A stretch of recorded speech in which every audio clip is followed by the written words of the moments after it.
Hi guys, இன்றைக்கி ஒரு திகிலான உண்மை சம்பவம் பார்க்கலாம் வாங்க. இந்த சம்பவம் நடந்த இடம் பார்த்திங்கன்னா மதுரையில் இருக்க ஒரு கிராமம். இந்த கதையில் வரவர் பார்த்திங்கன்னா ராஜேந்திரன். அவர் குடும்பத்தில் நடந்த சில அமானுஷ்யமான விஷயத்த நம்ம பார்க்க போகிறோம். ஓகே வாங்க பார்க்கலாம். ராஜேந்திரன் அம்மா, அப்பா, அப்புறம் தன்னுடைய மனைவி, அப்புறம் ஒரு ஆண் குழந்தை இருக்குது. அப்புறம் அது இல்லாத தம்பி மனைவி எல்லோரும் பார்த்திங்கன்னா ஒரே குடும்பத்தில் வாழ்ந்துட்டு வராங்க. அவங்க நல்ல வசதியான குடும்பம் தான். இந்த சமயத்தில் தான் 2 சந்தோஷமான செய்தி அவங்களுக்கு வருது. என்னன்னு சொல்லிட்டு பார்த்தீங்கன்னா, தம்பியோடைய மனைவி வந்து ப்ரெக்னெண்ட்டாக இருக்குன்னு தெரிய வருது. அடுத்து சில மாதங்களே பார்த்தீங்கன்னா ராஜேந்திரனுடைய மனைவி திரும்பவும் ப்ரெக்னெண்ட்டாக இருக்குன்னு தெரிய வருது. தன்னுடைய அத்தைக்கிட்ட போய் சொல்கிறாங்க. சொன்னோடனே முதல்ல சந்தோஷப்படுறாங்க. ஆனால் முகம் டக்குன்னு மாறிடுச்சு. இதை கவனித்தோடனே என்னாச்சு அத்தைன்னு கேட்குறாங்க. ஒன்றும் இல்லைம்மா அப்படின்னு சொல்லிட்டு பேச ஆரம்பிக்கிறாங்க.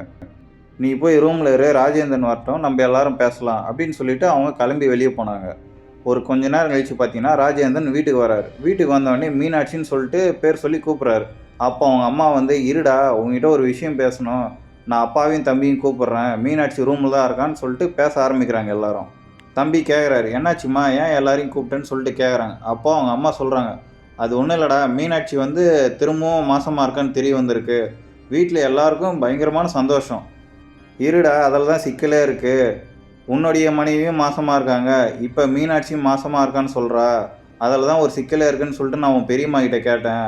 அவங்க தான் சொன்னாங்க, ஒரே வீட்டில் 2 புள்ளத்தாச்சி பொண்ணுங்க இருக்கக்கூடாதாண்டா, இருந்தால் குழந்தைக்கு ஆகாதுன்னு சொல்கிறாங்க. அதுக்கு என்ன பண்ணுறதுன்னு கேட்டதுக்கு, யாருன்னா ஒருத்தர் தான் வீட்டில் இருக்கணும், இன்னொருத்தர் வேறு எங்கன்னா தான் வெளியே போய்த்தாங்கன்னு சொல்லிட்டாங்க. எனக்கு என்ன பண்ணுறதுனே தெரியலடா. அப்போ பார்த்தீங்கன்னா ராஜேந்திரன் அப்பா சொல்கிறாரு, டேய் நீங்களே 2 பேரும் பேசி முடிவு பண்ணுங்க, யாருன்னா ஒருத்தர் வெளியே போய் தான் ஆகணும், நம்மளுக்கு வேறு வழி இல்லைடான்னு சொல்கிறாங்க. அப்போ ராஜேந்திரன் சொல்கிறாரு, அப்பா நானே வெளியே போகிறேன், தம்பி சின்ன பையன், அதுவும் இல்லாத இதான் அவங்களுக்கு குழந்தை, மீனாட்சியை நான் பார்த்துக்கிறேன் அப்படின்னு சொல்லிட்டு அவர் முடிவு எடுக்கிறார். அந்த இடத்துல அவருடைய தம்பி பார்த்தீங்கன்னா அதை ஒத்துக்க மாட்டேன்றாரு. இல்லைண்ணா நீலாம் எதுவும் வெளியே போகாத, நம்ம வேறு எதனா யோசிக்கலான்னு சொன்னது. டேய் அமைதியாடுறா, பெரியவங்க கூட இருந்தால் தான் நல்லது, இது உனக்கு குழந்தை, நீ அமைதியாரு, நான் பார்த்துக்கிறேன், என் மீனாட்சி நானே பார்த்துக்கிறேன்னு சொல்லிட்டு அவர் அந்த இடத்துல தெளிவாக சொல்லிட்டார் எல்லார்கிட்டையும். நீ ஒன்றும் கவலைப்படாதடா, வெறும் 10 மாதம்தான், கண்ணை மூடி தரகத்துக்குள்ளே போயிடும்டா, நீ உன் ஒய்ஃபை நல்லா பார்த்துக்க. அடுத்த நாளே புரோக்கர் ஒருத்தரை பார்த்து எதனா வீடு எனக்கு உடனே தேவைன்னு சொல்கிறாரு. அவரும் அந்த நேரத்துலேயே சொல்கிறாரு, என்கிட்ட உங்கள் வசதிக்கு ஏற்ற மாரி ஒரு வீடு ஒன்று இருக்குது பக்கத்தூர்லேயே, வந்து பாருங்கள் கண்டிப்பாக உங்களுக்கு பிடிக்குன்னு சொல்லிட்டு கூட்டிகிட்டு போய் அப்பயே காட்டுறாங்க. அந்த வீட்டுக்கு போய் பார்க்குறாங்க. அவர் பார்த்தோன்னே வீடு நல்லா தான் இருக்குது, எந்த வில்லங்கமும் இல்லையான்னு சொல்லிட்டு விசாரித்து உடனே ரெஜிஸ்ட்ரேஷன் பண்ணுறாரு. கையோட தன்னுடைய மனைவி மீனாட்சியும் தன்னோட பையன் ராகுலையும் கூட்டிகிட்டு அந்த வீட்டுக்கு போய் காட்டுறாரு. காட்டினோடனே இதான் நம்ம வீடு, அடுத்த ஒரு வருஷத்துக்கு நம்ம இந்த வீட்டில் தான் இருக்க போகிறோம்னு சொல்லிட்டு 2 பேர்கிட்டையும் காட்டுறாரு. வீட்டை பார்த்தோடனே மீனாட்சி கேட்குறாங்க, ஏங்க நம்மளுக்கு எதுங்க இவ்வளோ பெரிய வீடு, நம்ம 3 பேர் தானே அப்படின்னு கேட்குறது. ஒன்றும் இல்லைம்மா, நல்ல வேலையில் வந்துச்சு, வீடும் நல்லா வசதியாக இருக்குது, அதனால தான் நான் உடனே வாங்கிட்டேன். அவங்க மீனாட்சிக்கு பார்த்தீங்கன்னா ஏதோ ஒரு வித்தியாசமான உணர்வு வருது. அந்த வீடு அவங்களுக்கு மனசுக்கு சரியாக படலை. ஆனால் வேறு வழி இல்லை, இதுக்கு மேலே இந்த வீட்டில் தான் இருக்குன்னு சொல்லிட்டு அவங்களும் ஒத்துக்கிறாங்க. அவங்க பையன் ராகுல் பார்த்தீங்கன்னா நல்லா துருன்னு இருக்கான். உடனே வீட்டுக்குள்ளே போய் எல்லாத்தையும் சுற்றி பார்த்துட்ருக்கான். ராஜேந்திரன் சொல்கிறாரு, இது மட்டும் இல்லாமல் வீட்டுக்கு பின்னாடி தோட்ட வசதியெல்லாம் இருக்குது, நீ அதை வந்து பாருவான்னு சொல்லிட்டு கூட்டிகிட்டு போகிறாரு. அவங்க பையன் ராகுல் பார்த்தீங்கன்னா விளையாடிட்டு இருக்கான். விளையாடிட்டு இருக்கும்போது அவனுக்கு யாரோ நடந்து போகிற மாதிரி சத்தம் கேட்குது. அவன் திரும்பி பார்க்குறான். யாரோ ஒரு ஆள் நடந்து போகிற மாதிரி அவன் கண்ணுக்கு தெரியுது. யார் இது நம்ம வீட்டுக்குள்ளே போகிறதுன்னு சொல்லிட்டு அவன் ஆர்வத்தோடு போய் பார்க்குறான். யாரோ ஒருத்தர் வீட்டுக்குள்ளே இருக்க ஒரு ரூமுக்குள்ளே நடந்து போகிற மாரி இருக்குது. அவன் உடனே ரூமுக்குள்ளே போய் பார்க்குறான், அங்கே யாருமே இல்லை. ராஜேந்திரன் பார்த்தீங்கன்னா வீட்டுக்கு பின்னாடி இருக்க தோட்டத்தெல்லாம் காட்டிகிட்டு இருக்கா தன்னுடைய மனைவிக்கு. அந்த நேரத்தில் அவங்க பையன் ராகுலோடைய குரல் கேட்குது. அப்பான்னு சொல்லிவிட்டு அவன் கத்துறான். என்ன ஆச்சுன்னு சொல்லிட்டு வேகமாக வந்து பார்த்தா அவன் கீழே விழுந்து கிடக்கிறான். தம்பி என்னப்பா ஆச்சுன்னு சொல்லிட்டு கேட்குறாங்க. அப்போ ராகுல் சொல்கிறாரு, இல்லைப்பா நான் விளையாடிட்டு இருக்கும்போது யாரும் என்னை தள்ளி விட்ட மாரி இருந்துச்சு. என்னப்பா சொல்கிற, இந்த வீட்டில் நம்ம மட்டும் தானே இருக்கோம், யார் உன்னை தள்ளி விட்டுருக்கு போகிறா, நீ எதனா விளையாடும் போது தடுமாறி கீழே வந்துட்டுருப்ப, அதனால தான் உனக்கு இப்படி தோணுது, பெருசாக எடுத்துக்காதப்பான்னு சொல்லிட்டு ஆறுதல் சொல்கிறாரு. அடுத்த நாள் காலையில் பார்த்தீங்கன்னா வீடு குடியேறதுக்காக பூஜைலாம் பண்ணுறாங்க. பூஜையெல்லாம் முடிச்சுட்டு ஒரு மாடை அவங்க கூட்டிகிட்டு வந்திருக்காங்க. அவங்க சொந்த மாடு தான். வீட்டுக்குள்ளே அந்த மாடை கூட்டிகிட்டு வராங்க. ஆனால் அது வர்றதுக்கு விருப்பமே இல்லை. ஒரு வழியாக அந்த மாடை எப்படியோ வீட்டுக்குள்ளே கூட்டிகிட்டு வந்து பண்ண வேண்டிய பூஜை எல்லாத்தையும் முடிச்சிட்டாங்க. அதுக்கப்புறம் பார்த்தீங்கன்னா மணி ஒரு 8 மணி ஆகுது. தன்னோட பையனை ஸ்கூலுக்கு கூட்டிகிட்டு போகிறாரு ராஜேந்திரன். மீனாட்சி பார்த்தீங்கன்னா இப்போ வீட்டில் தனியாக தான் இருக்காங்க. அவங்களுக்கு கொஞ்சம் மயக்கமாக இருக்குன்னு சொல்லிட்டு அமைதியாக அந்த வீட்டு ஹால்லே படுத்துட்ருக்காங்க. அவங்களுக்கு ஏதோ ஒரு வித்தியாசமான உணர்வு ஒன்று வருது. ஏன்னே தெரியல அவங்களுக்கு. யாரோ தன்னை பார்த்துட்டு இருக்க மாதிரி அவங்களுக்கு தோணுது. அவங்க ஒரு பக்கமாக சாஞ்சி படுத்துட்டு இருந்தாங்க. அவங்க லேசாக கண்ணை திறந்து பார்க்குறாங்க. அவங்க காலுக்கு பக்கத்தில் யாரோ நின்றுட்டு இருக்க மாரி இருக்குது. டக்குன்னு தூக்கம் தெளிஞ்சவொடனே பார்க்குறாங்க யாருன்னு சொல்லிட்டு. யாருமே இல்ல அந்த இடத்துல. அவங்களுக்கு ஒரு மாரி ரொம்ப பயம் எடுத்துக்கிச்சு. அந்த நேரம் தான் பார்த்தீங்கன்னா, வீட்டு கதவு யாரோ தட்டுறாங்க. அவங்களுக்கு அது வேற இன்னும் பயமாயிடுச்சு. யாருன்னு சொல்லிட்டு கதவு திறந்து பார்க்குறாங்க. அவருடைய கணவன் பார்த்தீங்கன்னா, ராஜேந்திரன் வந்து நிற்கிறாரு. அவர் பார்த்த உடனே கேட்குறாரு, "என்னாச்சும்மா? உன் முகமெல்லாம் ஏன் இப்படி வேர்த்திருக்குன்னு?" சொல்லிட்டு கேட்குறாங்க. "ஒண்ணும் இல்லங்க" அப்படின்னு சொல்லிட்டு அவங்க சமாளிக்கிறாங்க. எதுவுமே சொல்லிக்கல அந்த நேரத்துல. "சரி வாம்மா, நான் உனக்கு ஒரு ஜூஸ் ஒண்ணு போட்டு தரேன் வான்னு" சொல்லிட்டு கிச்சனுக்கு இட்டுன்னு போய் அவர் ஜூஸ் ஒண்ணு போட்டு குடுக்குறாரு. அப்படியே அத தொடர்ந்து பார்த்தீங்கன்னா, சாயந்தர டைம்ல அவங்க பையன் ராகுல் ஸ்கூல்லேருந்து வந்துட்டான். வரும்போது பார்த்தீங்கன்னா, அவங்க அப்பாவ கூப்பிட்றான், "வாப்பா விளையாடலான்னு" சொல்லிட்டு அவங்க 2 பேரும் விளையாடிட்டு இருக்காங்க. அவங்க மனைவி மீனாட்சி பார்த்தீங்கன்னா, அத வீட்டு வாசல்ல உட்காந்து பார்த்துட்டு இருக்காங்க 2 பேரும் விளையாடுறத. மீனாட்சிக்கு பார்த்தீங்கன்னா, வித்தியாசமான உணர்வு திரும்ப அவங்களுக்கு வருது. யாரோ அவங்க பக்கத்துல இருக்க மாரியும், அவங்க கழுத்துக்கு பக்கத்துல ஏதோ ஒரு மூச்சு காத்து படுற மாரியும் அவங்களுக்கு வித்தியாசமான உணர்வு. உடனே திரும்பி பார்க்குறாங்க, யாருமே இல்ல பக்கத்துல. மீனாட்சி பார்த்தீங்கன்னா, உடனே தன்னோட கணவன் ராஜேந்திரன் கூப்பிட்டு, "ஏங்க எனக்கு என்னவோ ஒரு மாரி பயமாவே இருக்கு இந்த வீட்ல இருக்கிறதுக்கு. யாரோ என் கூட இருக்க மாரியே இருக்கு. எனக்கு பயமா இருக்குங்கன்னு" அவங்க திருப்பி திருப்பி அதே சொல்லிட்டு இருக்காங்க. அதுக்கு அவர் சொல்றாரு, "இல்லம்மா நம்ம இதுக்கு முன்னாடி கூட்டு குடும்பமா இருந்தோம். அங்க எல்லாரும் நம்மள சுத்தி இருந்தாங்க. இங்க உனக்கு தனியா இருக்கிறதுனால இந்த மாரி எதனா தோணும். நீ ஒண்ணும் குழப்பிக்காதன்னு" சொல்லிட்டு ஆறுதல் சொல்றாரு. அடுத்து சில நேரங்கள்லாம் போகுது. மணி ஒரு 7 மணி ஆகுது. அவங்க வீட்ல இன்னும் கிச்சனுக்கான எந்த பொருளுமே எடுத்து வைக்காத இருக்கு. அதனால அவரு ஹோட்டலுக்கு போய் சாப்பாடு வாங்கிட்டு வரேன்னு சொல்லிட்டு, தன்னோட பையனையும் கூட்டிட்டு அவர் கிளம்பி போறாரு. இவங்க மீனாட்சி பார்த்தீங்கன்னா, அவங்க வரதுக்குள்ள சாப்பிட்றதுக்கு தேவையான தட்டு, தண்ணியெல்லாம் எடுத்து வைக்கலான்னு சொல்லிட்டு, எல்லா பொருட்களையும் தேடிட்டு இருக்காங்க. அவங்க இருந்த ரூம்ல பார்த்தீங்கன்னா, யாரோ லைட் ஸ்விட்ச ஆஃப் பண்ண மாரி அவங்களுக்கு சத்தம் கேட்குது. என்னன்னு சொல்லிட்டு திரும்பி பார்த்தா யாருமே இல்ல. அவங்க போயிட்டு லைட்ட ஆன் பண்ணிட்டு திரும்பவும் வராங்க. பார்த்தா திரும்பவும் யாரோ ஸ்விட்ச ஆஃப் பண்றாங்க. என்னடா நடக்குதுன்னு சொல்லிட்டு அவங்களுக்கு ஒண்ணுமே புரியல. அவங்க அதே மாரி ஸ்விட்ச திரும்பவும் ஆன் பண்றாங்க. பார்த்தீங்கன்னா, அங்க இருக்க பல்பு அப்படியே வெடிச்சிடுச்சு அந்த இடத்துலயே. அவங்க அந்த அதிர்ச்சியிலே பார்த்தா அமைதியா வந்து உட்காந்துட்டாங்க. இங்க என்ன நடக்குதுன்னே புரியல அவங்களுக்கு. ஒரு கொஞ்ச நேரம் கழிச்சு பார்த்தீங்கன்னா, ராஜேந்திரன் வீட்டுக்கு வராரு. வந்தோனே என்னம்மாச்சுன்னு கேட்டதுக்கு, "ஒண்ணும் இல்லங்க. இந்த மாரி பல்பு வெடிச்சிருச்சுன்னு" சொன்னோனே, அவருக்கே ஒரு மாரி ஷாக் ஆயிடுச்சு அந்த இடத்துல. "நீ எதையும் போட்டு குழப்பிக்காதம்மா, விடும்மா பார்த்துக்கலாம்ன்னு" சொல்லிட்டு அங்கேயும் அவர் ஆறுதல் சொல்றாரு.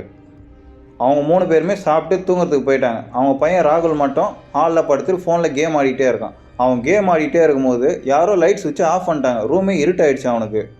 அந்த ஃபோன் வெளிச்சத்திலே போயிட்டு திரும்ப ஸ்விட்ச் ஆன் பண்ணிட்டு, அதே மாரியே வந்து சோஃபால படுத்துட்டு கேம் ஆடிட்டே இருக்கான். திரும்பவும் யாரோ லைட் ஸ்விட்ச ஆஃப் பண்றாங்க. இந்த முறை அவன் ஸ்விட்ச ஆன் பண்ணிட்டு, திரும்பவும் அப்படியே ஹாலுக்கு நோக்கி நடந்து போயிட்டே இருக்கான். அப்ப யாரோ பின்னாடி இருக்க மாரி திரும்பி பார்க்குறான். யாரோ ஒருத்தர் நிக்கிறாங்க அவன் பக்கத்துல. அவன் பயத்துல உடனே திரும்பி ஓட பார்க்குறான். அப்ப அந்த சமயம் பார்த்தீங்கன்னா, அவன் அப்படியே கீழ விழுந்துட்டான். என்னன்னு சொல்லிட்டு பார்த்தா, அவங்க அப்பா மேலேயே மோதி அவன் கீழ விழுந்திருக்கான். "டேய் என்னடா ஆச்சு? இந்த நேரத்துல என்னடா பண்றேன்னு?" சொல்லிட்டு அவங்க அப்பா அங்கேயே மிரட்டி அவன கூட்டிட்டு போறாரு. "வாடா படுக்கலான்னு" சொல்லிட்டு கூட்டிட்டு போயிட்டாரு. இங்க நடந்த எதையுமே அவங்க அப்பாகிட்ட சொல்லவே இல்ல. ஏன்னா, அவங்க அப்பா திரும்ப எதனா திட்டுவாருன்னு சொல்லிட்டு அவன் அமைதியா இருந்துட்டான் அந்த நேரத்துல.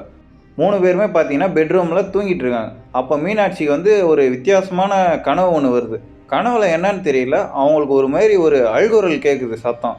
வீட்டுக்குள்ள தான் யாரோ அழுவுறாங்கன்னு நெனச்சு, அந்த தூக்கத்திலே நடந்து ஹாலுக்கு போய் பார்க்குறாங்க. அங்க ஹால்ல நின்னு அந்த சத்தம் எந்த திசையில வருதுன்னு சொல்லிட்டு திரும்பி பார்க்குறாங்க. வீட்டுடைய வாசல்லேருந்து தான் சத்தம் வருதுன்னு சொல்லிட்டு, அவங்க கதவ திறந்து பார்க்குறாங்க. அவங்க வீட்டு வாசல் தள்ளி கொஞ்சம் தூரத்தில ஒரு மரம் ஒண்ணு இருக்கு. அந்த மரத்தடியில யாரோ ஒரு பெண்மணி அங்க நின்னுட்டு இருக்காங்க. அவங்கள பார்க்கறதுக்கு மாசமா இருக்காங்கன்னு நல்லா தெரியுது. உடனே பார்த்தீங்கன்னா, அந்த பெண்மணி மீனாட்சி திரும்பி பார்த்துட்டாங்க. பார்த்த உடனே வித்தியாசமான குரல்லாம் அவங்களுக்கு கேட்குது. "அந்த வீட்ல இருக்காத, உடனே போயிடு, போயிடுன்னு" சொல்லிட்டு அவங்களுக்கு கேட்டுட்டே இருக்கு. என்னன்னு சொல்லிட்டு கண்ண திறந்து பார்க்குறாங்க, தூக்கத்துலருந்து எந்திரிச்சிருக்காங்க. அவங்களுக்கு ஒரு மாரி கஷ்டமாயிடுச்சு. என்ன இப்படி ஒரு வித்தியாசமான கனவான்னு சொல்லிட்டு. அடுத்த நாள் காலையில விடியுது. விடிஞ்ச உடனே தன்னுடைய அத்தைக்கு ஃபோன் பண்ணி சொல்றாங்க. "அத்தை நைட் இப்படி ஒரு கெட்ட கனவு வந்துச்சு. எனக்கு என்னன்னே புரியலன்னு" சொல்றாங்க. அவங்க அத்தை வந்து, "ஒண்ணும் பயப்படாதம்மா, புது வீடுன்றதுனால அப்படி இருக்கும். நீ ராஜேந்திரன கூட்டிட்டு சாயந்தரமா கோயிலுக்கு போயிட்டு வான்னு" சொல்லிட்டு ஆறுதல் சொல்றாங்க. தன்னுடைய கணவன்கிட்ட நடந்த எல்லாத்தையும் சொல்றாங்க. அவங்களும், "சரிம்மா, வாம்மா கோயிலுக்கு போலாம். இந்த ஊர்ல சக்தி வாய்ந்த முனீஸ்வரர் கோயில் ஒண்ணு இருக்கு. அந்த கோயிலுக்கு போயிட்டு வரலான்னு" சொல்லிட்டு சாயந்தரம் போறாங்க 2 பேருமே. அந்த கோயில்ல இருக்கவங்க ராஜேந்திரன பார்த்தோனே கேட்குறாங்க, "நீங்க யாருங்க? ஊருக்கு புதுசா இருக்கீங்கன்னு" சொல்லிட்டு கேட்குறாங்க. "ஆமாங்க, இந்த மாரி நான் சில காரணத்தினால இந்த ஊருக்கு வந்து தங்கியிருக்கேன். அடுத்த 1 வருஷத்துக்கு நான் இங்க தான் தங்க போறேன்னு" சொல்றாங்க. எங்க தங்கியிருக்குன்னு கேட்டவுனே அவர் அந்த வீட்ட சொல்றாரு. கேட்டவுனே அவங்களுக்கு ஒரு மாரி அதிர்ச்சி ஆயிடுச்சு. "ஏங்க அந்த வீட்ட தேர்ந்தெடுத்தீங்க? அந்த வீடு பல வருஷமா பூட்டி கிடந்துச்சே" அப்படின்னு சொல்றாங்க. ராஜேந்திரன் உடனே கேட்குறாரு, "ஏங்க அந்த வீட்ல எதனா பிரச்சனை இருக்கா? சொல்லுங்க நான் தெரிஞ்சுக்கணும்னு" கேட்குறாரு. அப்பதான் சில திடுக்குன்னு உண்மைகள்லாம் சொல்றாங்க அவங்க. இதுக்கு முன்னாடி பார்த்தீங்கன்னா, அந்த வீட்ல 2 பேர் இருந்தாங்க. அவங்களும் கணவன், மனைவி தான். அதில என்ன விஷயம்னு சொல்லிட்டு பார்த்தீங்கன்னா, அவங்க மனைவி கிட்டத்தட்ட 7 மாசம் இருந்திருப்பாங்க. கணவன் பார்த்தீங்கன்னா அந்த அளவுக்கு ஒழுக்கமானவன் கிடையாது. தன்னுடைய மனைவிக்கு தெரியாத சில தப்பான பழக்கம்லாம் வச்சுட்டு இருந்தான். ஒரு கட்டத்தில் வந்து தன்னுடைய மனைவிக்கு தான் புருஷன் வந்து சில பெண்களோட உறவு இருக்குன்னு தெரிய வந்துச்சு. அதை தெரிஞ்ச உடனே அவன் புருஷன் கூட பார்க்காத சாப்பாட்டில் விஷம் வச்சு அவனையும் கொன்னுட்டாங்க. அந்த சோகம் தாங்க முடியாத அவங்களும் உங்கள் வீட்டுக்கு எதிரில் இருக்குல்ல மரம், அந்த மரத்தில் அவங்களும் தூக்கு போட்டு தொங்கிட்டாங்க. இதில் இன்னும் மோசமான விஷயம் என்னன்னு சொல்லிட்டு பார்த்தீங்கன்னா, அந்த வீட்டு வழியா யாருன்னா போகும்போது சில பேர் அந்த வீட்டை பார்ப்பாங்க. அந்த வீட்டுக்குள்ளே யாரோ இருக்க மாதிரியே அவங்களுக்கு தோணும். ஏதோ ஒரு உருவம் அந்த வீட்டுக்குள்ளே இருக்குன்னு சொல்லிட்டு நிறைய பேர் பொரளியா பேசியிருக்காங்க. இது உண்மையான்னு எனக்கு தெரியாது. ஆனால் இப்போ நீங்கள் அந்த வீட்டிலே இருக்குன்னு சொல்கிறீங்க. அதான் எனக்கு ஒரு மாதிரி அதிர்ச்சி ஆயிடுச்சு. பத்தாததுக்கு உங்கள் மனைவி வேற மாசமாக இருக்காங்கன்னு சொல்கிறீங்க. அதனால தாங்க நான் இந்த உண்மையெல்லாம் உங்ககிட்ட சொல்லிகிட்டு இருக்கேன். இந்த கதையெல்லாம் கேட்டவுடனே மீனாட்சி உடனே ராஜேந்திரன் சொல்கிறாரு, ஏங்க எனக்கு கனவுலேயே அதே மாதிரி தான் ஏதோ ஒரு பொண்ணு மாசமாக இருக்க மாரி வந்துச்சு. இவங்க சொல்கிற கதையெல்லாம் பார்த்தா எனக்கு ஒரு மாதிரி இருக்குது. இதுக்கு மேலே என்னால் அந்த வீட்டில் இருக்க முடியாதுன்னு சொல்லிட்டு அவங்க பிடிவாதமாக சொல்லிட்டாங்க அந்த இடத்துல. சரிம்மா, இதுக்கு மேலே இந்த வீட்டில் இருக்க தேவையில்ல, வா வீட்டுக்கு போயிட்டு நம்மளுடைய பொருட்கள்லாம் எடுத்துகிட்டு நம்ம கிளம்பிடலான்னு ராஜேந்திரன் முடிவு பண்ணிட்டாரு. வீட்டுக்கு போயிட்டு பொருட்கள் எல்லாத்தையும் எடுத்துகிட்டு கிளம்புறாங்க. அவங்க எல்லா பொருட்களையும் எடுத்துகிட்டு காரில் ஏறி உக்காடுறாங்க. கார் பார்த்தீங்கன்னா ஸ்டார்ட்டே ஆக மாட்டேங்குது. அவங்க மனைவிக்கு பார்த்தீங்கன்னா இருக்க பதட்டம் அதிகமாகிட்டே போகுது. நீ ஒன்றும் கவலைப்படாதம்மா, நான் தம்பியை உடனே ஃபோன் பண்ணி வர சொல்கிறேன்னு சொல்லிட்டு அவர் ஃபோன் பண்ணி கூப்பிட்றாரு. எந்த ஒரு விஷயமும் சொல்ல அவர் தம்பிக்கிட்ட. அவர் தம்பியை கிளம்பி வான்னு மட்டும் சொல்லிட்டாரு. அவர் தம்பி பார்த்தீங்கன்னா கிட்டத்தட்ட ஒரு 10 மணிக்கு மேலே தான் வீட்டுக்கே வராரு. வந்தவொடனே கேட்குறாரு, தம்பி ஏன்ப்பா இவ்வளோ லேட்டாக வரேன்னு கேட்கறதுக்கு சொல்கிறாரு அவர். இல்லைண்ணே, நான் வர வழியில் ரோடே என் கண்ணுக்கு தெரியல, எல்லாமே இருட்டாக இருந்துச்சு, இது ரொம்ப வித்தியாசமாக இருந்துச்சுண்ணே, அதனால தான் நான் வரத்துக்கு ரொம்ப லேட்டாச்சு அப்படின்னு சொல்கிறாரு. இதை கேட்ட மீனாட்சி பார்த்தீங்கன்னா இருக்க அவங்களுக்கு பதட்டம் அதிகமாகிட்டே போகுது. இதுக்கு மேலே என்னால் இந்த வீட்டில் இருக்க முடியாது, வாங்க உடனே போயிடலான்னு சொல்லிட்டு அவங்களாம் கிளம்புறாங்க. அந்த நேரம் பார்த்தீங்கன்னா வீட்டில் இருக்க எல்லா லைட்டுமே ஆஃப் ஆகிடுச்சு. அந்த இடத்துல ஒரு மாதிரி புயல் காற்று அடித்த மாரி காற்று பலமாக அடிக்குது அந்த இடத்துல. அவங்களுக்கு ஒன்றுமே புரியல, என்ன ஆச்சுன்னே தெரியாத முழிச்சிட்ருக்காங்க.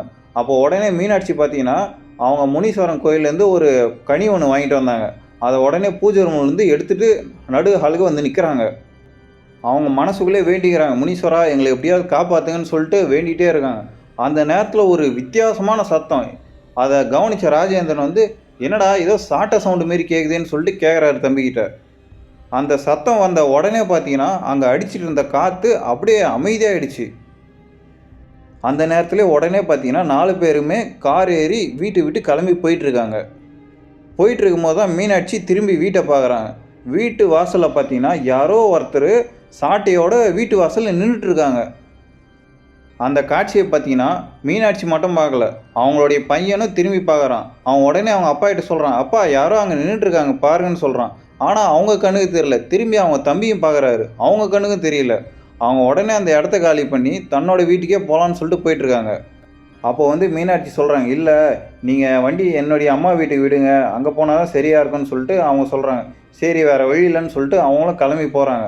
நடந்த எல்லாத்தையுமே வீட்டில் இருக்கவங்ககிட்ட சொல்கிறாங்க. வீட்டில் இருக்க பெரியவங்க இது எல்லாத்தையுமே கேட்டு சொல்கிறாங்க, நீங்கள் தப்பிச்சதே பெரிய விஷயம்டா, உங்களை காப்பாற்றுனது யாரும் இல்லை, அந்த முனீஸ்வரன் தான்டா, அவர் தான்டா சாட்ட முனி அப்படின்னு சொல்கிறாங்க. அப்போ தான் வந்து மீனாட்சி ஒரு விஷயம் ஞாபகம் வருது. அவங்க கோயிலில் இருக்கும்போது அந்த பூசாரி கூப்பிட்டு அவங்க மீனாட்சி கையில் ஒரு கனி ஒன்று கொடுக்குறாங்க. கேட்டதுக்கு பூசாரி சொல்கிறாரு, இந்த கனியை நீ எடுத்துகிட்டு போமா, இது முனீஸ்வரனுடைய பிரசாதம், இந்த பழத்தை நீ வீட்டில் வச்சினா அந்த முனீஸ்வரனே உனக்கு காவலாக இருப்பாருன்னு சொல்லி தான் கொடுத்தாங்க. அடுத்து பார்த்தீங்கன்னா 1 வருஷம் கடந்து போகுது. மீனாட்சிக்கு நல்லபடியாக குழந்தையும் பிறகுது. அவங்க வந்து பார்த்தீங்கன்னா குடும்பத்தோட முனீஸ்வரன் கோயிலுக்கு அப்போ போகிறாங்க. போன கையோட வேலையாக அவங்க என்ன பண்ணுறாங்கன்னா அந்த வீட்டையும் அந்த நிலத்தையும் முனீஸ்வரன் கோயிலுக்கே எழுதி வைக்கிறாங்க. இந்த கதையில் வர எல்லா சம்பவமுமே பார்த்தீங்கன்னா நிஜ வாழ்க்கையில் ஒருத்தருக்கு நடந்திருக்கு. அதை தான் நம்ம இப்போ கதையாக பார்த்தோம். ஓகே கைஸ், கதை எப்படி இருந்துச்சு? நம்ம மீண்டும் அடுத்த கதையில் பார்ப்போமா?